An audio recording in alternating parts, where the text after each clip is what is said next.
OACB protocolou um pedido ao presidente Jair Bolsonaro de implementação da garantia da Lei da Ordem, artigo 142.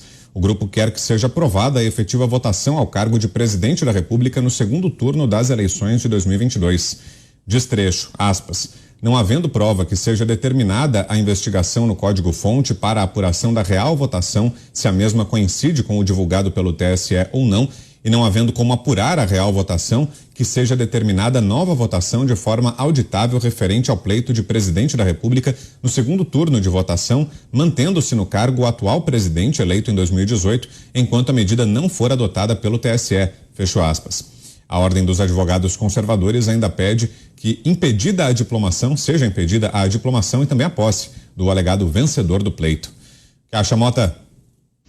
Essa notícia me lembra uma frase que foi muito ouvida nos últimos meses.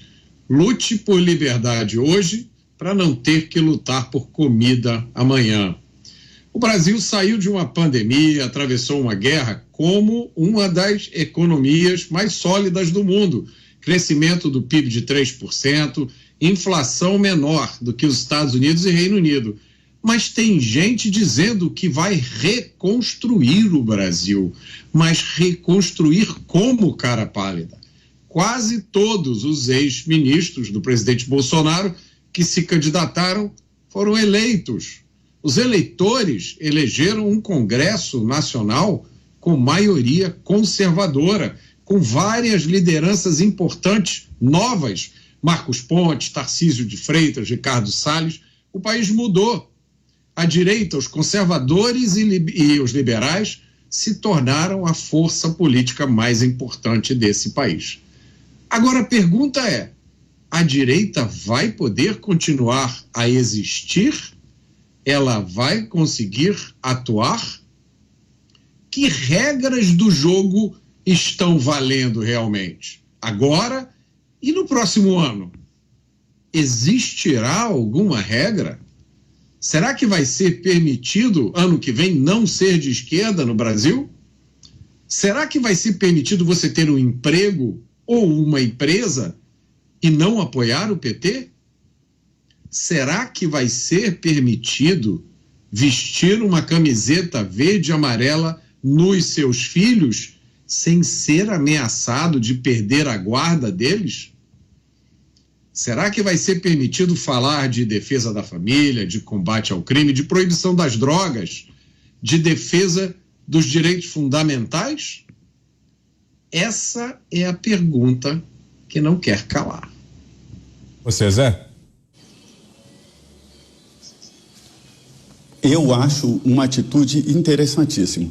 É evidente que não vai prosseguir, porque o TSE, todo mundo já conhece a resposta, os ministros antecipam julgamentos todos os dias, o perdeu o mané é uma antecipação de julgamento, dizendo que já está tudo certo. O Supremo Tribunal, da mesma forma, a resposta da presidente Rosa Weber, o que aconteceu em Nova York, é uma antecipação de julgamento, mas pelo menos vai forçar os senhores ministros do TSE e do Supremo falarem claramente o que pensam sobre esse artigo constitucional que garante a transparência na apuração dos votos. Parece uma incoerência. Eu sempre digo aqui que as urnas eletrônicas, elas podem sim fazer uma eleição justa, isenta, podem.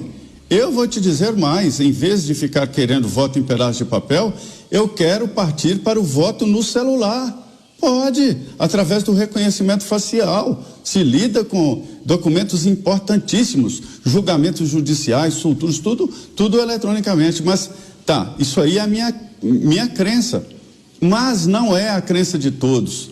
Então, se não convence, é preciso encontrar um novo método de votação.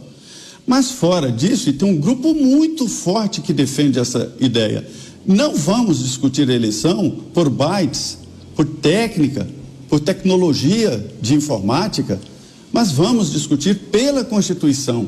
E a Constituição fala exatamente nessa história de apuração aberta, quer dizer, não há como fazer auditoria das eleições porque o voto é secreto. Não há como, mas é possível fazer auditoria da eleição do voto secreto, né? Então, esse é um debate que tem que ser feito finalmente, no Supremo Tribunal Federal e no TSE.